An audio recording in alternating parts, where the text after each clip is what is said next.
Hello everyone. स्वागत है आप सभी का चौधरी आईएएस एकेडमी प्लेटफॉर्म पर। आशा करती हूँ कि आप और आपकी फैमिली में सभी अच्छे होंगे।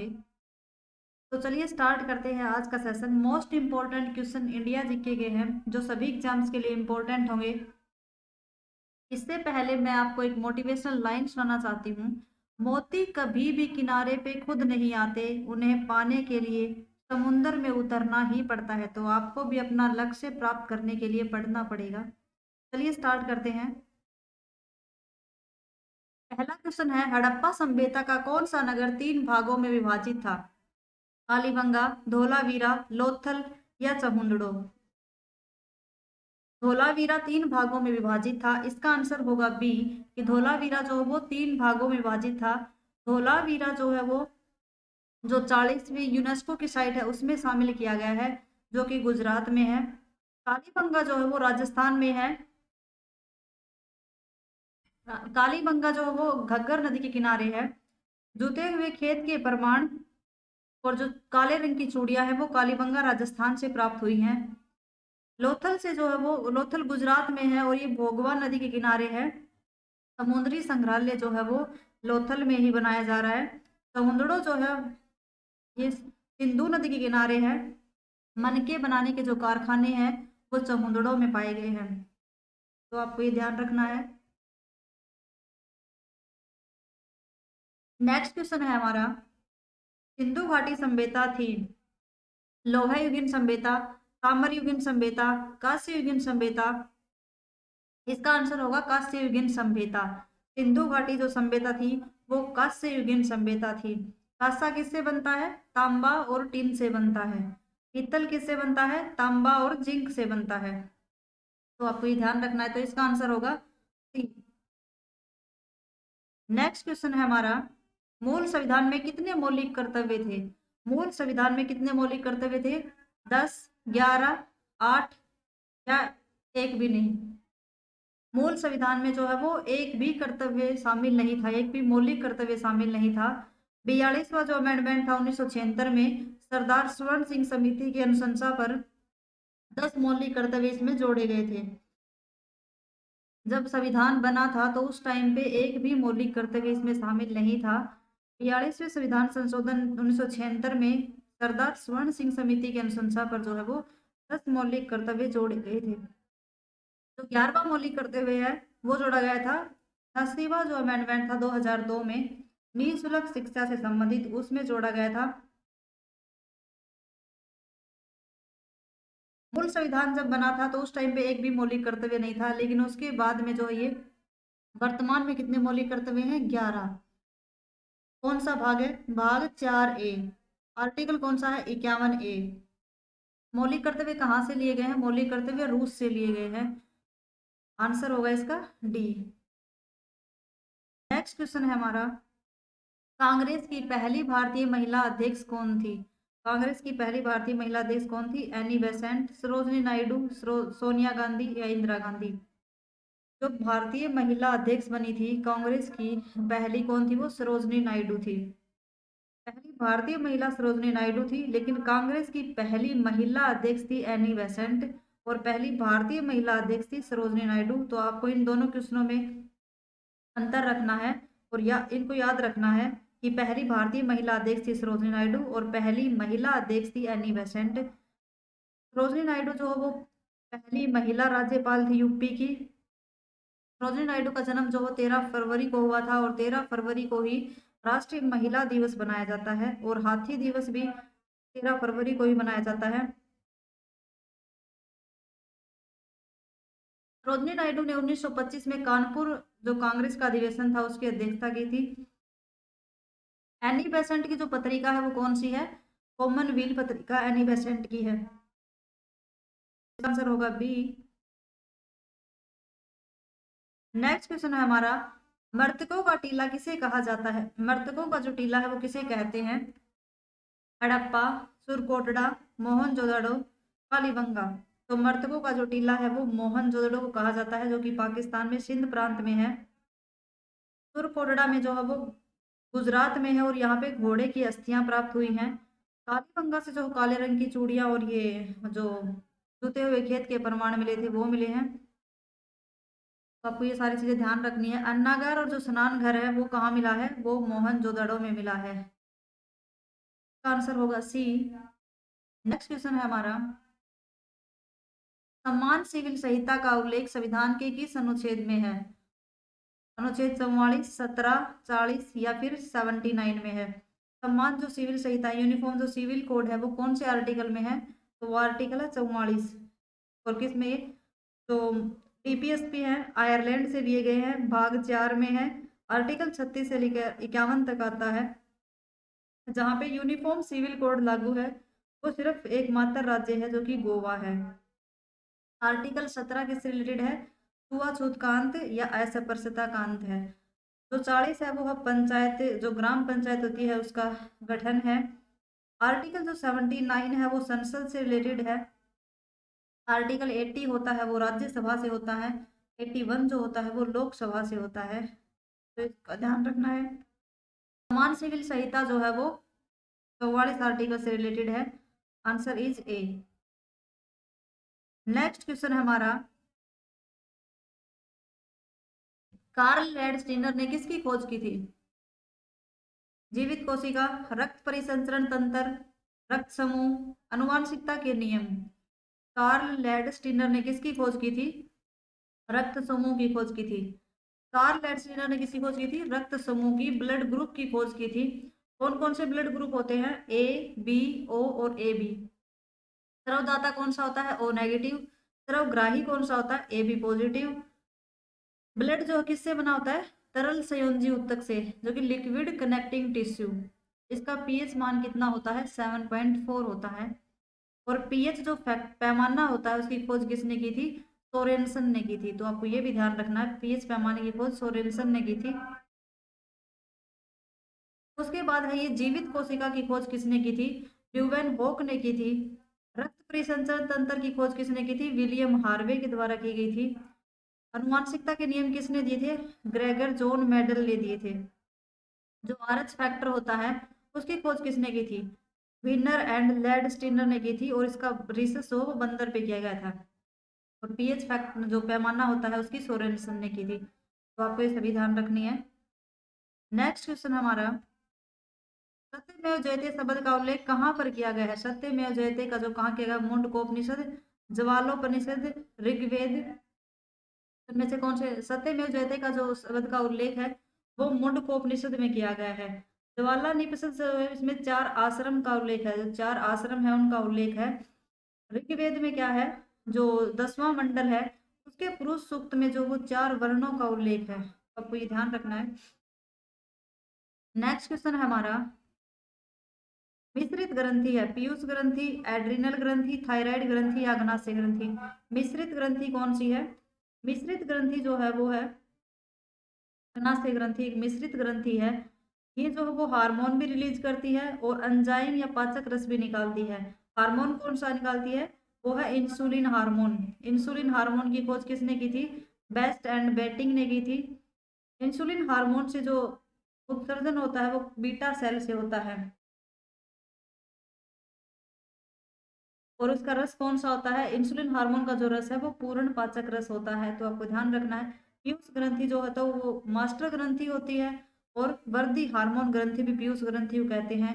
एड्रिनल जो ग्रंथि होती है वो फाइट एंड फ्लाइट होती है, लड़ो या भागो। थायराइड जो ग्रंथि है वो सबसे बड़ी अंतस्त्रावी ग्रंथि होती है। इसका आंसर होगा डी। तो मिश्रित ग्रंथि है या मिक्स्ड जो ग्लैंड है वो कौन सी है? वो है अग्नाशय ग्रंथि। नेक्स्ट क्वेश्चन हमारा, वेदों में झेलम नदी को किस नाम से जाना जाता है? अस्किन, तिस्ता, प्रूषणी या अगन्या। तो वेदों में जो झेलम नदी है उसको किसने नाम दिया जाता है? वितस्ता के नाम से जाना जाता है। चिनाब को किसके नाम से? अस्किन के नाम से। रावी को जो वो पुरुषणी के नाम से जाना जाता था। सतलुज को शतुद्री के नाम से जाना जाता था। और व्यास को विपाशा के नाम से। और ये अघन्या क्या है? तो अघन्या जो है वो गाय को कहते थे। तो झेलम नदी का जो प्राचीन नाम था क्या था? वेदों में उसको वितिस्ता के नाम से जाना जाता था। तो इसका आंसर हो गया बी, वितिस्ता। नेक्स्ट क्वेश्चन हो गया, विशाखा दत्त द्वारा कौन सी पुस्तक लिखी गई है? इंडिका, मर्चिकटम, मुद्रा राक्षस, कादम्बरी। विशाखा दत्त द्वारा कौन सी पुस्तक लिखी गई है? विशाखा दत्त द्वारा पुस्तक जो लिखी गई है वो है मुद्रा राक्षस। कौन सी लिखी है? मुद्रा राक्षस। इंडिका को किसने लिखा है? मेगास्थनीज ने। मर्चिकटम किसने लिखा है? शूद्रक ने लिखा है। कादम्बरी और हरश्री जो वो बाण भट्ट के द्वारा लिखी गई थी। तो ध्यान रखना है, विशाखा दत्त पुस्तक जो है वो मुद्रा राक्षस के द्वारा लिखी गई है। विशाखा दत्त द्वारा कौन सी पुस्तक लिखी है? मुद्रा राक्षस लिखी गई है। हर्षवर्धन जो है वो उसने कादम्बरी और बाण हर्षरित लिखी थी उसने। हर्षवर्धन के समय थे ये। बाण भट्ट अस्थाना कवि थे हर्षवर्धन के समय। नेक्स्ट क्वेश्चन है हमारा, धम्म चक्कर परिवर्तन का संबंध है सारनाथ, लुम्बिनी, बोध गया, कुशीनगर। धम्म चक्कर जो परिवर्तन है उसका संबंध किससे है? सारनाथ से है। भगवान बुद्ध का जो जन्म हुआ था वो लुम्बिनी में हुआ था। मृत्यु कहाँ हुई थी? कुशीनगर में उनकी मृत्यु हुई थी। और कुशीनगर में ही जो ट्रांसजेंडर विश्वविद्यालय बनाया, यूनिवर्सिटी जो बनाई गई ट्रांसजेंडर, वो कुशीनगर यूपी में ही बनाई गई है। भगवान बुद्ध को जो ज्ञान की प्राप्ति हुई थी वो बोध गया में हुई थी। जो पहला उपदेश दिया था उन्होंने सारनाथ में, उसी को धम्म चक्कर परिवर्तन कहते हैं। और जो उनकी मृत्यु हुई थी कुशीनगर में, उसको महापरिनिर्वाण कहा जाता है। सबसे ज्यादा जो उपदेश दिए थे भगवान बुद्ध ने वो कहाँ दिए थे? श्रावस्ती कौशल में दिए थे। तो इसका आंसर हो गया ए। नेक्स्ट क्वेश्चन हमारा, पहले जैन तीर्थकर कौन थे? ऋषभदेव, पारसनाथ, महावीर स्वामी, इनमें से कोई नहीं। तो पहले जो जैन तीर्थकर थे वो कौन थे? वो थे ऋषभदेव। इनको आदिनाथ भी कहा जाता था। 23वां कौन थे? पारसनाथ जो वो 23वें नंबर के थे। महावीर स्वामी जो है वो 24वें नंबर के थे। सम्यक दर्शन, सम्यक ज्ञान और सम्यक चरित्र जो है वो जैन धर्म से ही रिलेटेड है। नेक्स्ट क्वेश्चन है हमारा, निम्न में से कौन सा आ सकते हैं? ब्लैक पैगोडा उड़ीसा, कैलाश मंदिर महाराष्ट्र, सबरीमाला मंदिर कर्नाटक, विरूपाक्ष मंदिर कर्नाटक। ब्लैक पैगोडा जो वो उड़ीसा में है। किसके द्वारा बनाया गया था? गंग वंश के नरसिंह देव फर्स्ट के द्वारा बनाया गया था। कोणार्क का सूर्य मंदिर भी इसी को कहा जाता है। तो ये कहाँ? ये उड़ीसा में ही है। कैलाश मंदिर जो वो महाराष्ट्र में है, एलोरा की गुफाओं में है। राष्ट्रकूट वंश द्वारा बनाया गया था कृष्णदेव फर्स्ट के द्वारा। पहाड़ियों को ऊपर से नीचे काट कर बनाया गया था। कार्ले का जो सबसे बड़ा चैत्य है वो कैलाश मंदिर में ही है। सबरीमाला मंदिर जो है वो कर्नाटक में नहीं है, वो केरल में है। लॉर्ड अयप्पा को समर्पित है ये। मकर विलाकू त्योहार जो है वो मनाया जाता है। केरल में मकर विलाकू त्योहार मनाया जाता है। विरूपाक्ष मंदिर जो वो कर्नाटक में है। और इसकी राजधानी क्या है? विजयनगर साम्राज्य की राजधानी हम्पी है। विजयनगर जो है वो नवीनतम जिला है कर्नाटक का। तो इसको जो फेमस जो संस्थापक थे वो कौन से? कृष्ण देव राय फर्स्ट थे। अमुक्त माल्यदा उनकी पुस्तक थी। तो इसका आंसर होगा सी। नेक्स्ट क्वेश्चन है हमारा, त्रिवेद में कौन सा वेद शामिल नहीं है? ऋग्वेद, सामवेद, अथर्ववेद या यजुर्वेद। तो त्रिवेद में कौन सा शामिल नहीं है? अथर्ववेद जो है वो उनमें शामिल नहीं है। अथर्ववेद उनमें शामिल नहीं है। अथर्ववेद से जादू टोने से रिलेटेड होता है और सामवेद जो होता है वो संगीत से रिलेटेड होता है। इनके जो ब्राह्मण ग्रंथ है, ऋग्वेद का ब्राह्मण ग्रंथ कौन सा है? ऐत्रेय है। अथर्ववेद का कौन सा है? गोपथ है। यजुर्वेद का ब्राह्मण ग्रंथ कौन सा है? तो वो है शतपथ। गद और पद दोनों एक साथ जो है वो यजुर्वेद में ही आते हैं। इसका आंसर हो गया सी। नेक्स्ट क्वेश्चन है हमारा, निम्न में से किस मंदिर का निर्माण पंचायतन शैली में हुआ है? खजुराहो मंदिर, मीनाक्षी मंदिर, कामाख्या मंदिर या दिलवाड़ा मंदिर। पंचायतन शैली में जो किसका कौन से मंदिर का निर्माण हुआ है वो है खजुराहो मंदिर, जो कि मध्य प्रदेश में है। चंदेल वंश के शासकों ने इसको बनाया था। महादेव का कदरिया मंदिर जो है वो भी खजुराहो मंदिर में ही स्थित है। मीनाक्षी मंदिर जो वो कहाँ है? तो मदुरई तमिलनाडु में है और द्रविड़ शैली में ये बना हुआ है। कामाख्या मंदिर जो है वो असम में है। अम्बुबाची का मेला असम में ही लगता है। दिलवाड़ा मंदिर जो है वो राजस्थान के माउंट आबू में है और जैन धर्म से रिलेटेड है। दिलवाड़ा मंदिर जो वो जैन धर्म से रिलेटेड है। इसका आंसर होगा ए। नेक्स्ट क्वेश्चन है, अलाई दरवाजा दिल्ली में किस शासक के द्वारा बनाया गया? अलाई जो दरवाजा है, कुतुब बिन ऐबक, अलाउद्दीन खिलजी, मोहम्मद बिन तुगलक या कुमार गौरव? अलाई जो दरवाजा है वो दिल्ली में किस शासक के द्वारा बनाया गया? अलाई जो दरवाजा है वो किसके द्वारा बनाया गया था? अलाउद्दीन खिलजी के द्वारा बनाया गया था। अलाउद्दीन खिलजी ने ही बाजार नियंत्रण प्रणाली की शुरुआत की थी। कुतुबुद्दीन ऐबक के बारे में जानते हैं। गुलाम वंश की जो स्थापना की थी वो कुतुबुद्दीन ऐबक ने ही की थी, और इनकी जो मृत्यु हुई थी वो चौगान या पोलो खेलते हुई थी, घोड़े से गिरकर। कुतुब मीनार का निर्माण जो वो कुतुबुद्दीन ऐबक ने ही स्टार्ट करवाया था, लेकिन पूरा जो इल्तुतमिश ने करवाया था। लाख बख्श की उपाधि जो वो कुतुबुद्दीन ऐबक को ही दी गई थी। अजमेर में 2.5 दिन का झोपड़ा कुतुबुद्दीन ऐबक का ही है। इसका आंसर होगा बी। नेक्स्ट क्वेश्चन हमारा, बुलंद दरवाजे का निर्माण किस शासक के द्वारा करवाया गया? अकबर, हुमायूं, जहांगीर या शाहजहां? बुलंद दरवाजे का जो निर्माण है वो अकबर के द्वारा करवाया गया था, और गुजरात विजय के बाद ही करवाया था उन्होंने।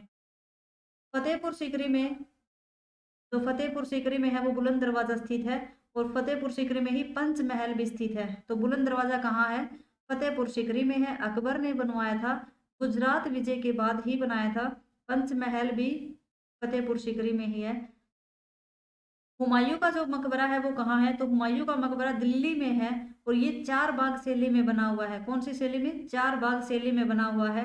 पूर्व का ताजमहल भी हुमायूं के मकबरे को ही कहा जाता है। पूर्व का ताजमहल किसे कहते हैं? हुमायूं के मकबरे को, दिल्ली में है और 4 बाग शैली में बना हुआ है। चित्रकला का स्वर्ण काल जहांगीर के समय था। चित्रकला का स्वर्ण काल किसको कहते हैं? जहांगीर के समय को।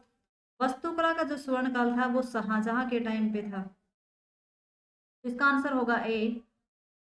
नेक्स्ट क्वेश्चन है हमारा, गायत्री मंत्र का वर्णन ऋग्वेद में कौन से मंडल में है? तीसरा, सातवां, नवा या 10वां? तो जो गायत्री का मंत्र है उसका वर्णन जो है वो ऋग्वेद के तीसरे मंडल में है। नौवां जो मंडल है वो सोम से रिलेटेड है, और 10वां मंडल जो है वो पुरुष सूक्त में, उसमें 4 वर्णों का उल्लेख दिया गया है। ऋग्वेद में टोटल कितने सूक्त हैं? वो है 1028, और मंडल कितने हैं? 10 मंडल हैं। तो तीसरे मंडल में जो गायत्री मंत्र का वर्णन है, और जो 9वां मंडल है उसमें सोम का वर्णन है, और 10वें मंडल में 4 वर्णों का उल्लेख है पुरुष सूक्त में। इसका आंसर होगा ए। नेक्स्ट क्वेश्चन है, निम्न में से कौन सा देश G7 का सदस्य नहीं है? यूएसए, जर्मनी, इंग्लैंड या भारत? तो G7 का सदस्य नहीं है, वो कौन सा नहीं है? वो भारत नहीं है।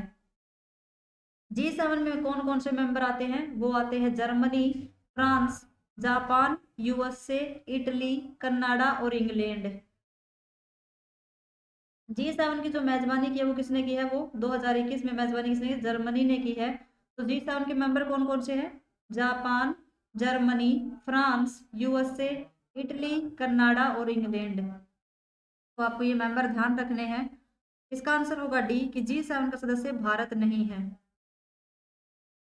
नेक्स्ट क्वेश्चन है हमारा, भारत के पहले गवर्नर जनरल कौन थे?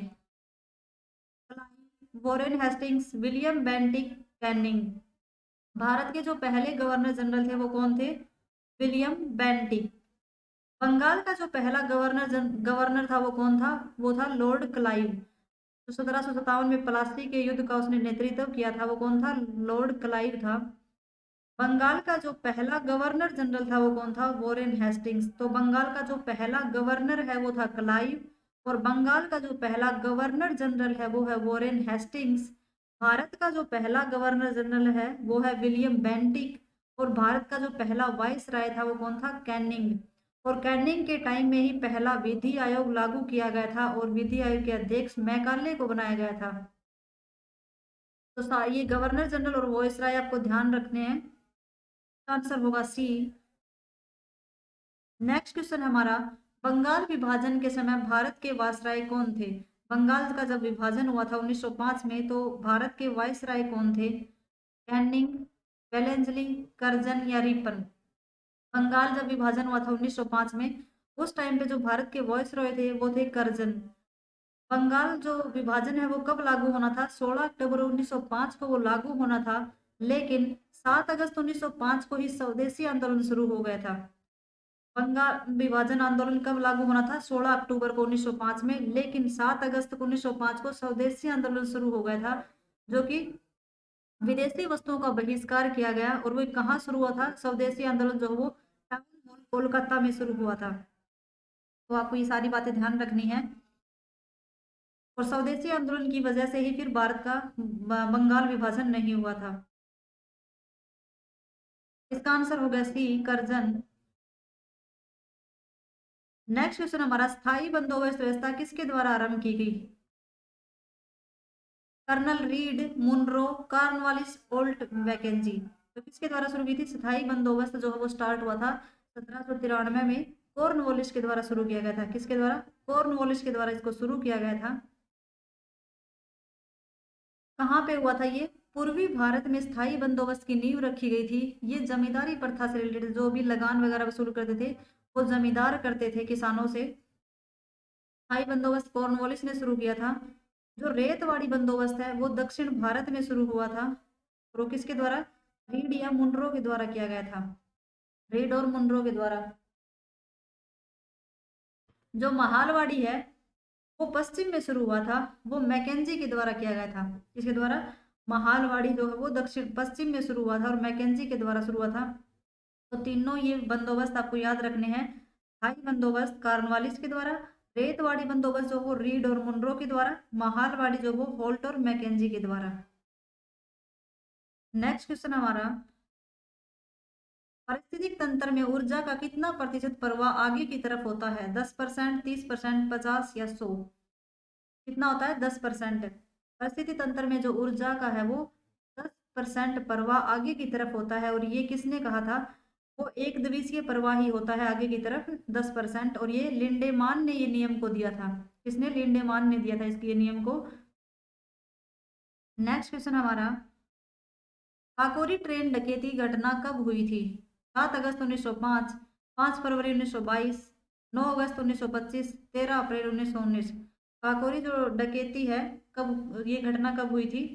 9 अगस्त 1925 को हुई थी, लखनऊ के आसपास हुई थी ये। काकोरी ट्रेन डकैती 9 अगस्त 1925 को लखनऊ के आसपास हुई थी। तो हमारा पहला आंसर है 7 अगस्त 1905 को क्या हुआ था? 7 अगस्त 1905 को स्वदेशी आंदोलन हुआ था, जहां पे विदेशी वस्तुओं का बहिष्कार किया गया था। 5 फरवरी 1922 को क्या हुआ था? चोरी चारी कांड हुआ था गोरखपुर यूपी में, और इसी की वजह से जो असहयोग आंदोलन जो था उसको स्थगित कर दिया गया था। 13 अप्रैल 1919 को क्या हुआ था? जलियांवाला बाग हत्याकांड हुआ था अप्रैल बैसाखी के दिन। तो ये आपको ध्यान रखना है। इसका आंसर होगा सी।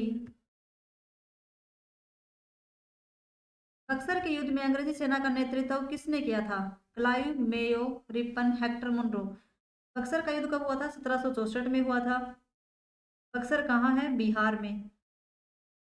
इसका नेतृत्व किसने किया था? वो किया था हेक्टर मुनरो ने किया था। Answer is D. बक्सर के युद्ध को जीतने के बाद 1764 में क्लाइव को बुलाया गया, रॉबर्ट क्लाइव को बुलाया गया। 1765 में फिर इलाहाबाद की संधि हुई। 1765 में क्या हुआ था? इलाहाबाद की संधि हुई थी। नेक्स्ट क्वेश्चन है हमारा, महात्मा ज्योतिबा फुले द्वारा रचित पुस्तक कौन सी है? डिस्कवरी ऑफ इंडिया, गीता रहस्य, सत्यार्थ प्रकाश या गुलामगिरी। महात्मा ज्योतिबा फुले द्वारा पुस्तक कौन सी पुस्तक लिखी गई है? वो लिखी है गुलामगिरी पुस्तक लिखी गई है। ज्योतिबा राव फुले ने ही सत्यशोधक समाज की स्थापना की थी। किसकी? सत्यशोधक समाज की स्थापना की थी। डिस्कवरी ऑफ इंडिया किसके द्वारा लिखी गई है? जवाहरलाल नेहरू के द्वारा। जवाहरलाल नेहरू ने 1929 में लाहौर अधिवेशन की अध्यक्षता की थी, और उसी में जो है वो पूर्ण स्वराज की मांग भी की थी। पूर्ण स्वराज की मांग कब की थी? लाहौर अधिवेशन 1929 में, जो कि जिसकी अध्यक्षता जवाहरलाल नेहरू ने की थी। गीता रहस्य किसकी पुस्तक है? बाल गंगाधर तिलक की पुस्तक है ये। गीता रहस्य किसकी है? बाल गंगाधर तिलक। भारतीय उपद्रव का जनक भी कहा जाता है इसको, भारतीय उपद्रव का जनक। और किसने कहा था? वैलेंटाइना सिरोल ने इसको भारतीय उपद्रव का जनक कहा था। सत्यार्थ प्रकाश किसकी पुस्तक है? स्वामी दयानंद सरस्वती की पुस्तक है ये। तो आपको ध्यान रखना है। ज्योतिबा राव फूले की जो पत्नी थी वो ज्योतिबा राव फूले की जो पत्नी थी वो थी सावित्री बाई फूले, जिसको कि 3 जनवरी को उसका जन्म हुआ था 3 जनवरी को ही महाराष्ट्र में बालिका दिवस मनाया जाता है। और 1848 में जो उन्होंने महिला विश्वविद्यालय की जो स्थापना की थी, पहली शिक्षिका थी जो सावित्रीबाई फुले। नेक्स्ट क्वेश्चन है हमारा,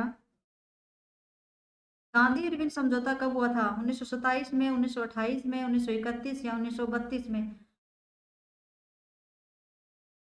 गांधी इरविन समझौता कब हुआ था?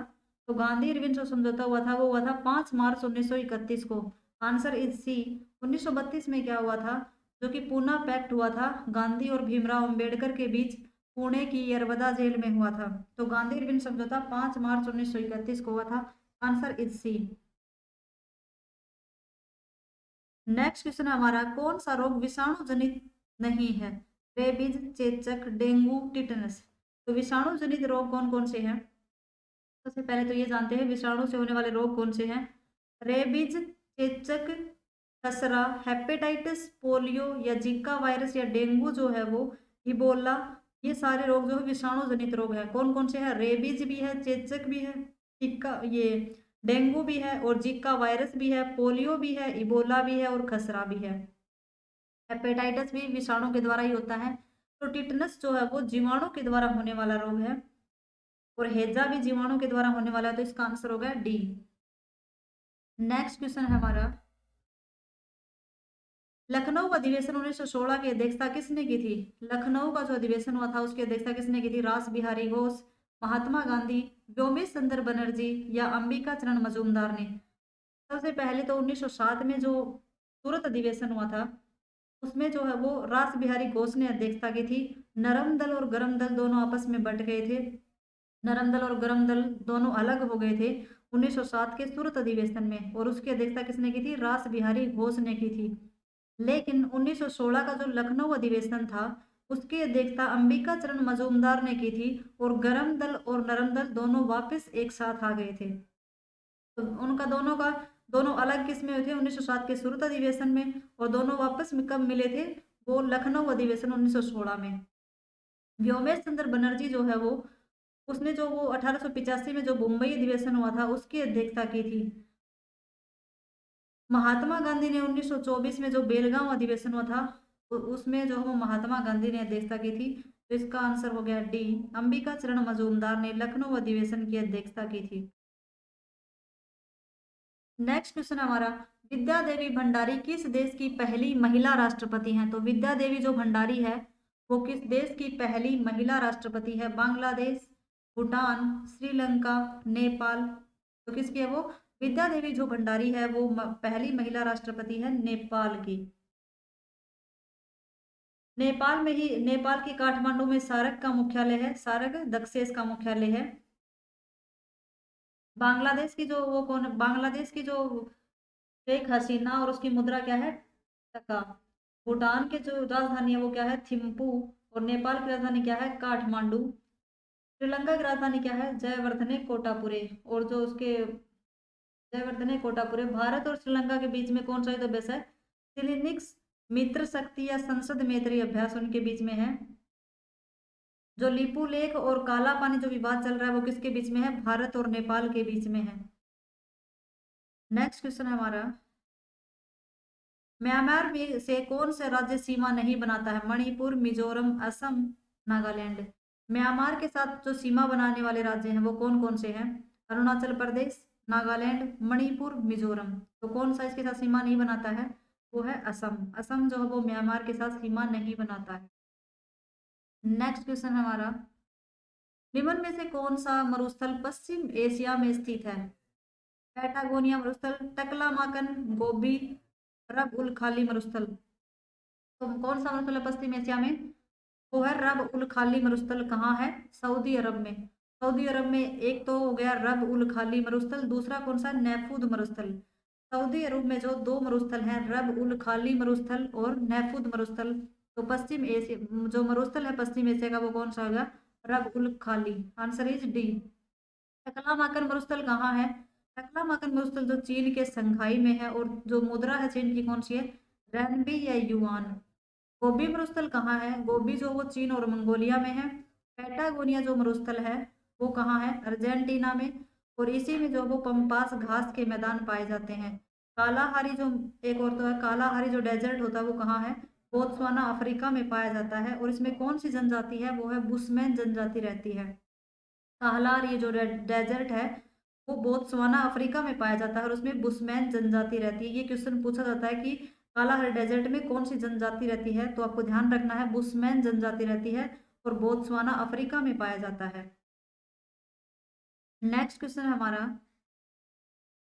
पहला पृथ्वी सम्मेलन कब हुआ था? 1972, 1982, 92 या फिर 2002 में? तो पहला जो पृथ्वी सम्मेलन हुआ था वो कब हुआ था? 1992 में हुआ था, रियो डी जेनेरियो में हुआ था।